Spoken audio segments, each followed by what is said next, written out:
Muy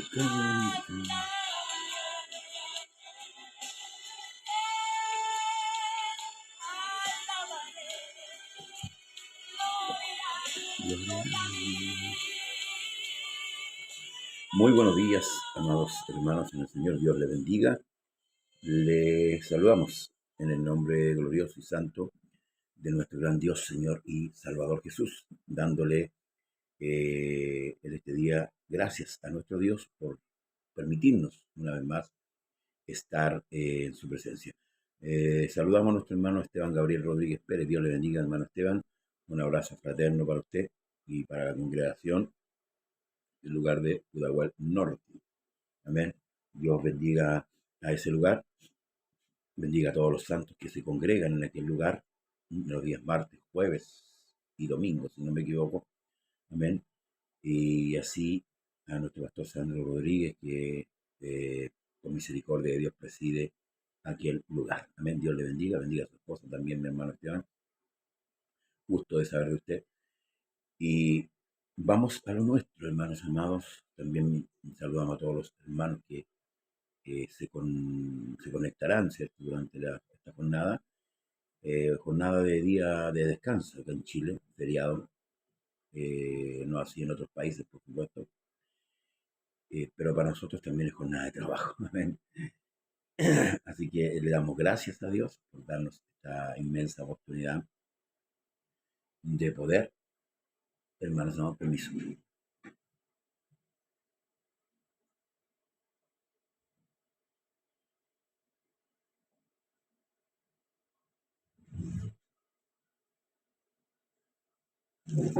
Se participe de esto tan maravilloso que es el Evangelio de salvación. El día de ayer tuvimos un culto en el lugar de Trieste, la tarde, donde nos gozamos y nos alegramos en el Señor, escudriñando el libro de Romanos, ¿eh? Este libro donde el apóstol Pablo expresa el Evangelio maravilloso del Señor Jesucristo. Dios bendiga a nuestra hermana Carmen Varas. Amén. Muy buenos días. Dios les bendiga.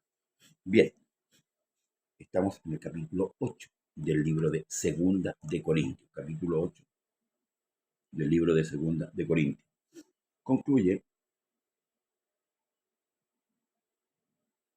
el apóstol Pablo regocijándose en la actitud que tuvieron los corintios después de haberle enviado Pablo la carta primera, donde ciertamente nosotros conocemos que Pablo los reprende duramente y los empieza a adoctrinar, empieza a ordenar de acuerdo a la palabra.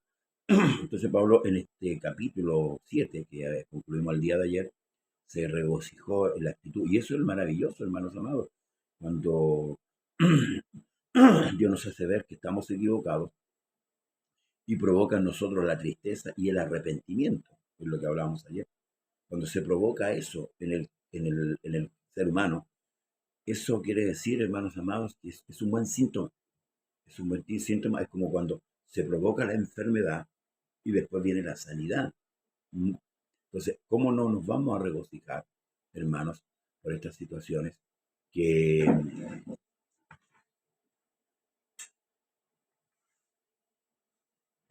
que se dan en nuestra vida? Ahora, mayormente en nosotros que conocemos y gozamos de conocer el perdón de Dios.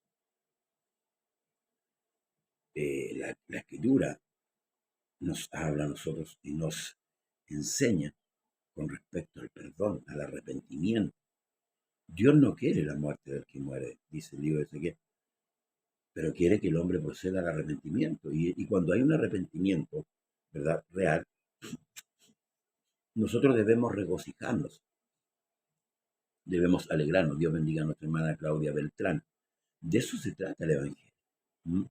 El Señor dice que hay más gozo en el cielo por un pecador que se arrepiente que por 99 justos que no necesitan de arrepentimiento.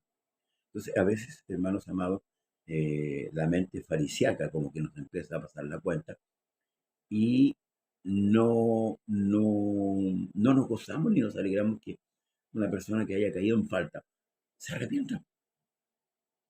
¿Por qué? Porque ciertamente está como el juez dentro de nosotros, el legalista, que no permite, no da lugar. Por ejemplo, Pablo, por muchos de parte del pueblo fue perseguido, fue mirado en menos, porque Pablo había sido un perseguidor de la iglesia. Y eso Pablo lo deja ver en todas sus cartas.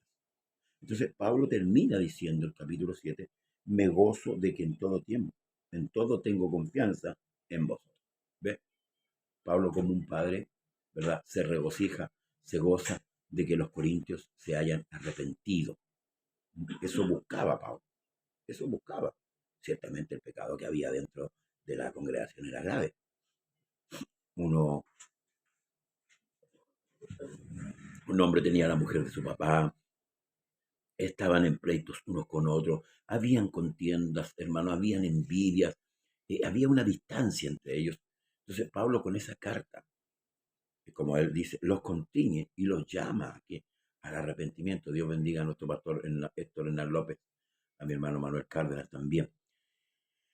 Los llama al arrepentimiento a través de la primera carta.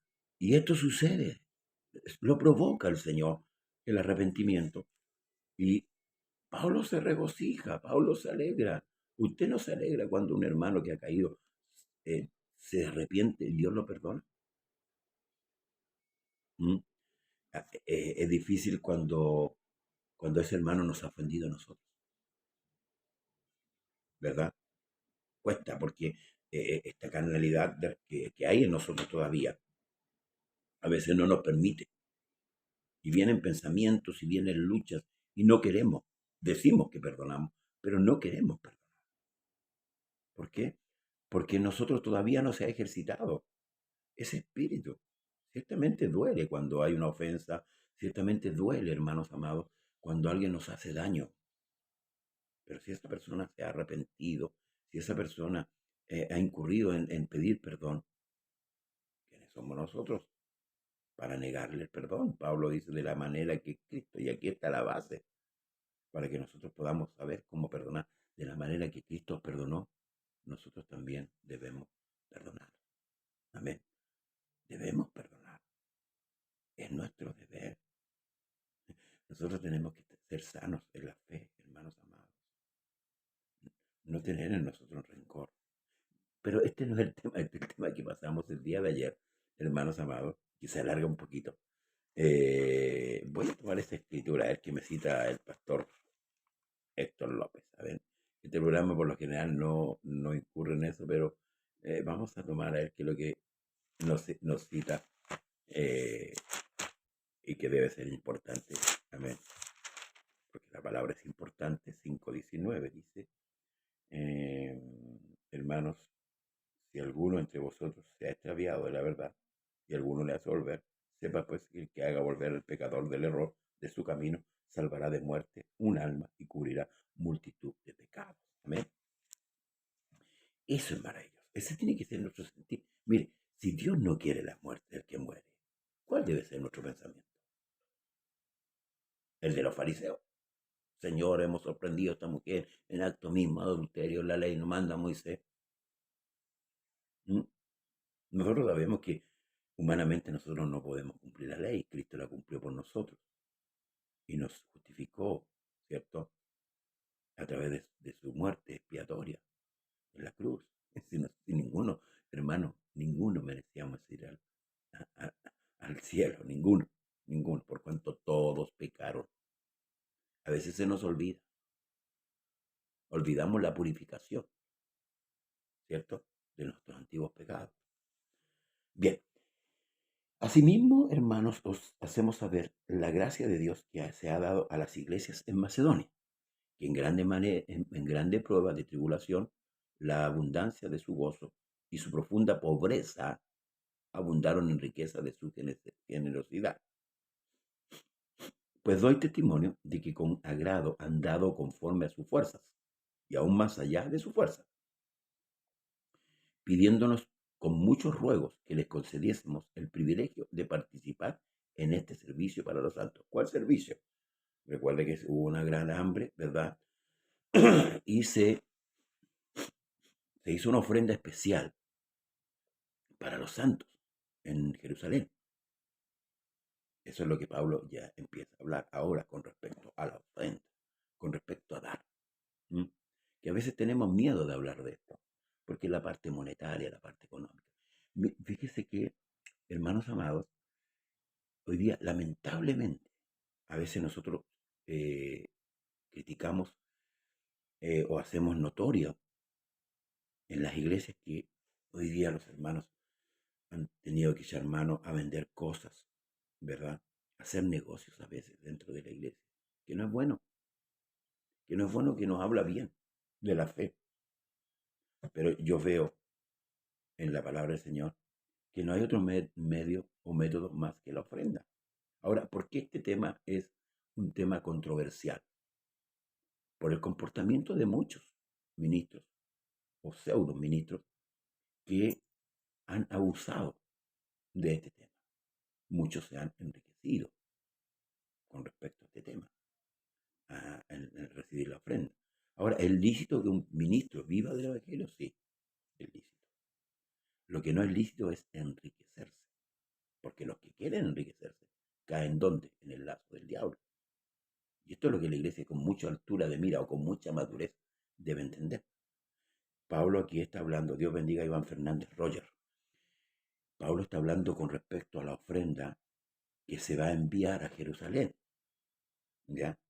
Y fíjese lo que da testimonio, él dice, pues doy testimonio de con agrado han dado conforme a qué, a sus fuerzas, punto, a su fuerza, y aún más allá de su fuerza, pidiéndonos con mucho ruego que les concediésemos el privilegio de participar en este servicio para los santos. Ahora, ¿cómo toman ellos esto? ¿Cómo lo toman? Como un servicio. Si usted toma la ofrenda, hermanos amados, como lo toma el mundo, como el mundo piensa, a ver, voy a dar este dinero, ¿qué van a hacer con mi dinero? Usted nunca va a ofrendar con un corazón sincero. Pablo dice, de cada uno como propuso su corazón, no por tristeza, no con tristeza ni por necesidad, porque Dios ama al dador alegre. Esta iglesia a la cual apunta Pablo, entendieron el sentido de dar, entendieron la razón de dar. Que, vuelvo a decir que muchos han abusado, y lo tengo muy claro, muchos han abusado de esto y se han enriquecido, han comprado propiedades, vehículos, pero nosotros sabemos, hermanos amados, que el que da con un corazón sincero y da para el Señor, no para el hombre, da para el Señor. Amén. Entonces dice, de manera que exhortamos, perdón, y no como lo esperábamos, sino que asimismo se dieron primeramente a quién, al Señor, y luego a nosotros, por la voluntad de Dios. Ahí está la clave, hermanos amados. De manera que exhortamos a Tito para que, tal como comenzó antes, asimismo acabe también entre vosotros esta obra de gracia.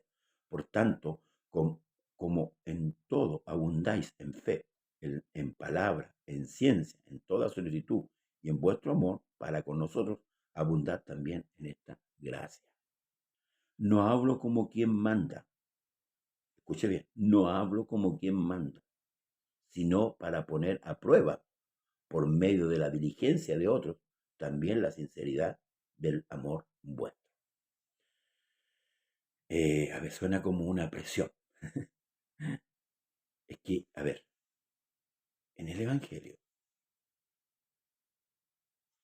a ver, Dios me dé la sabiduría para poder explicar. En esta carrera corremos todos iguales. Todos deberíamos tener el mismo pensamiento, el mismo sentir. Bueno, lo dice Filipenses. Ya pues en vosotros este sentir que hubo en Cristo Jesús, el cual siendo en forma de Dios, no escatimó ser igual a Dios. Él se entregó, ¿o no? No escatimó, no pensó, no dudó. Nadie me quita la vida, yo la pongo, tengo poder para poner, tengo poder para... Él se entregó, ¿Me escuchó? Ese dio, hermanos amados, por nosotros. No escatimó. ¿Podría haberlo hecho? Claro que podría haberlo hecho. Entonces, Él no miró su pecado, ni mi pecado. Solo miró que necesitábamos, escuche bien, solo miró que necesitábamos ser salvos. Necesitamos ser rescatados. Ahora, con respecto a la ofrenda, nosotros debemos pensar de la misma manera, pero dice claramente, conforme a nuestras fuerzas. La ofrenda en cantidad no es impositiva. Nadie puede imponerle a usted una ofrenda o una cuota. No, de acuerdo a su fuerza, de acuerdo a su corazón, como aquella viuda que dio las dos blanquitas. Y Jesús la elogió porque dijo, esta mujer dio del sustento, dio de lo de ella. Los otros dieron de lo que les sobraba. ¿Ve? O sea, aunque los otros dieron mucho, tampoco agradó a Dios. Su, hermanos, su manera. Esta manera, hermanos amados, dice luego, por tanto, por tanto, como en toda mundo hay en fe, bueno, esto lo leímos, no hablo como quien manda, también lo leímos, porque ya, porque ya conocéis la gracia de nuestro Señor Jesucristo, que por amor a vosotros se hizo pobre, ¿ve? Siendo rico para con vosotros, con su pobreza, para que con su pobreza fueseis enriquecidos, ¿ve? ¿Se fijan? Es lo que hablamos recién.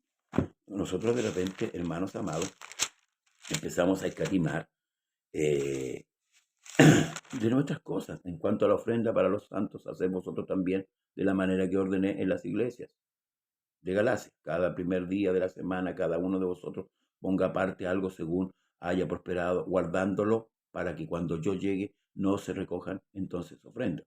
Cuando haya llegado a quienes hubiere designado por carta, a esto enviaré para que lleven vuestro donativo a Jerusalén. Y si fuere propio que yo también vaya, iré también. Entonces, eso, Pablo prepara esta ofrenda. Ahora, nosotros como iglesia nos hemos colgado, ¿cierto?, de esta manera. Algunas iglesias ofrendan solo el día domingo. No voy a hablar del diezmo. No voy a hablar del diezmo. Porque el diezmo es otro tema. El diezmo es un tema que está inmerso en el pacto antiguo, no en el nuevo pacto. Aunque muchos pastores han defendido el tema del diezmo. Y lo han trasladado de la ley a la gracia, ¿cierto? Apuntando que Abraham, ¿cierto?, dio los diezmos, que Jacob dio los diezmos, y no había ley en ese tiempo, porque la ley viene con Moisés, tiempo después, cuando Israel es sacado de Egipto, ¿verdad? Entonces, ese tema pertenece a los israelitas. Muchos han oprimido a los creyentes, ¿cierto?, obligándolos a diezmar. Pero cuando nosotros, hermanos, nos ponen una cuota impositiva, ya no es gracia. Ya pasa a ser ley. Entonces, en la ofrenda, es claro lo que el Señor aquí está diciendo. Nosotros debemos imitar a Cristo. Cristo, hermanos amados, se entregó. No escatimó nada, nada, nada, nada. Él siendo en forma de Dios. No escatimó ser igual a Dios como cosa que para. No escatimó su vida. Entonces, hoy día las iglesias, y perdónenme, sí, ciertamente el diezmo es para los levitas. Ellos no tuvieron tierra. Amén. Las 11 tribus recibieron tierra, ellos no recibieron tierra, además que estaban encomendados para la administración, tenían que administrar la parte espiritual. Recuerde que los levitas eran los administradores de Dios, de parte de Dios al pueblo. Si no estaban los levitas, el rey también tenía parte en encargarse en cuanto a la administración, estoy hablando. Y por eso que lamentablemente ni los levitas ni los reyes cumplieron la labor que se les encomendó, por tanto Dios tuvo que levantar profetas. Sí, para los levitas era el diezmo. Ay, se me fue. Ya, el Señor se entregó, ¿cierto?, por nosotros. Y ahí es donde nosotros tenemos, hermanos amados, que mm, analizar el tema de la ofrenda. Ahora, lamentablemente, hay iglesias que han llegado a hacer rifas,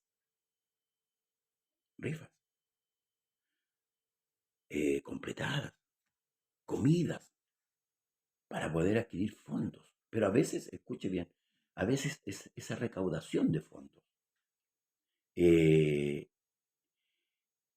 está mal planteada, porque a veces se requiere para algo innecesario o para algo que va a causar contienda. Me voy a explicar.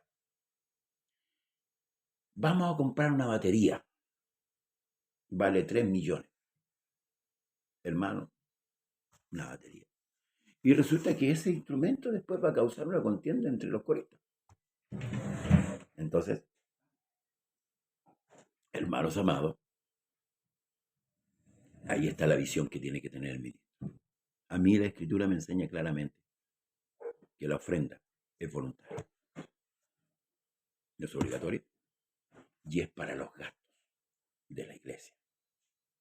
Sí, es para los gastos de la iglesia, para las necesidades. Hoy nos va pillando la hora. Podríamos extenderlo mucho más con respecto a este tema, pero quiero avanzar y llegar a... Uy, y parece que lo vamos a dejar a la mitad.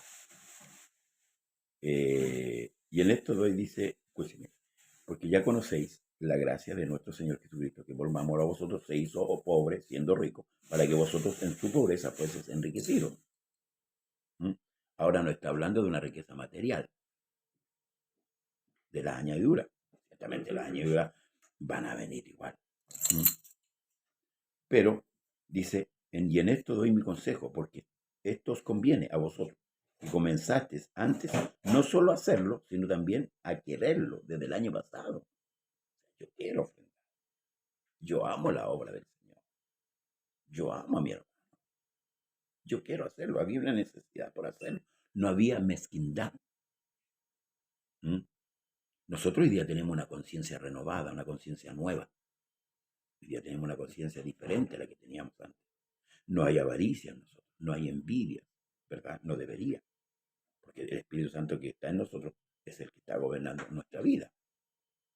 Y aquí se expresa en esta iglesia que ellos querían. No solamente quisieron, sino que mucho tiempo antes ellos ya empezaron, hermanos amados. Ahora dice, pues, llevad también a cabo el hacerlo, para que como estuviste pronto a querer, así también lo estéis en cumplir conforme a lo que tengáis. Porque si primero hay la voluntad dispuesta para hacer, será acepta según lo que uno tiene, no según lo que no tiene. Con esto voy a terminar y voy a poner el ejemplo de Ananías y Zafira. Agradezco por los que han compartido un texto bíblico. Ananías y Zafira, que está en el capítulo 5 de Hechos, luego de ver, como dice la escritura, que muchos que tenían propiedades las vendían, ¿cierto? Y las ponían a los pies de los apóstoles. Y los apóstoles repartían de acuerdo a la necesidad. No era para enriquecer, para comprarse un caballo nuevo en ese tiempo, para los apóstoles. ¿Ah? Es verdad, como se usa hoy día. Hoy día lamentablemente se usa de otra manera. Pero ellos, al ver que otros lo hacían, ellos propusieron en su corazón el vender una propiedad. ¿Mm? Pero luego de proponer esa propiedad, parece que cambiaron de opinión. O yo no sé. Dice, pero cierto hombre llamado Ananías, con Zafira su mujer, vendió una heredad y sustrajo del precio, sabiéndolo también su mujer. O sea, ellos dos sabían en cuánto se había vendido la propiedad. O sea, proponen vender, ellos sabían y sustrajeron, sacaron parte del valor de esa propiedad. Y trayéndolo solo una parte, la puso a los pies de los apóstoles. ¿Eh? Ananías. Y dijo Pedro, Ananías, ¿por qué llenó Satanás tu corazón para que mintieses al Espíritu Santo y sustrajeses del precio de la heredad? Le preguntó. Ahora le dice, reteniéndola, ¿no se te quedaba a ti y vendida? ¿No estaba en tu poder? ¿Por qué pusiste esto en tu corazón? No han mentido a los hombres, sino a Dios. O sea, aquí hay un robo y hay una mentira. ¿Mm? Y a los pobres que están en la iglesia, sí, pastor, amén. La iglesia somos todos. Y si hay una iglesia que es pobre, hay que sustentarla. Ahora, ¿qué es lo que hicieron? ¿Por qué mueren? Porque aquí murieron. Ellos murieron. Y aquí está la razón, ¿no? Robaron y mintieron. Ahora, pero si ellos no ofrecieron la propiedad a Pedro, no dice aquí que la ofrecieron, pero sí la propusieron en su corazón. Y cuando usted propone en su corazón algo, se lo está proponiendo a Dios. Por eso que Pablo dice que hay que hacerlo. O sea, si usted ya se lo propuso, hágalo. Pero proponga de lo que realmente usted puede. No de lo que no puede, o lo que tiene, no de lo que no tiene. Porque a veces queremos aparentar, pero sabemos que Dios conoce todas las cosas. Entonces estos hombres que se pelearon en este matrimonio murieron. ¿Por qué? Porque sustrajeron y mintieron, ¿verdad? De parte de esta propiedad que hayan vendido. Y por eso que Pablo dice, no han mentido a los hombres, sino a Dios. Ahora, quiero explicar con palabras chilenas esto y con esto concluyo esta enseñanza. Por ejemplo, yo hoy día hay culto. Voy a proponer en mi corazón en la mañana 10.000 pesos. Estos 10.000 lo aparté para el Señor. Pero pasado el tiempo del día, gasto de esos 10.000, 5.000. Claro, cuando Dios haga promesa. Gasto esos 5.000. Y llego a la iglesia con 5.000. ¿Qué sucedió? Sustraje, o sea, robé de lo que yo le había ya prometido a Dios, no al pastor, no a la iglesia. Sustraje y mentí. O sea, ahí es donde nosotros le robamos a Dios en las ofrendas.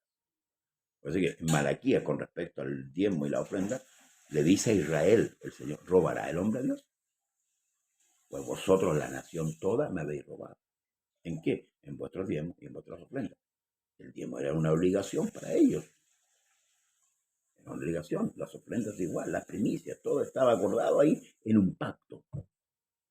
Hoy día nosotros es voluntario. Es voluntario. Y es como dice ahí el pastor, que es para la iglesia. Donde haya iglesia que tenga necesidad de hacer. Usted es iglesia, yo soy iglesia. ¿Mm? Y lo otro, cuando hagas promesa a Dios, no tarde en cumplirla. Hermanos amados, ha sido una jornada enriquecedora. A veces cuesta hablar de dinero, pero es parte del mantenimiento. ¿Amén? Es parte del mantenimiento, del mantenimiento de la iglesia. Que Dios le bendiga. Nos vemos mañana. Amén. Gracias por su sintonía. Comparte el video. Dios le bendiga a cada uno de ustedes, hermanos y hermanas de la fe. Paz de Cristo. Amén.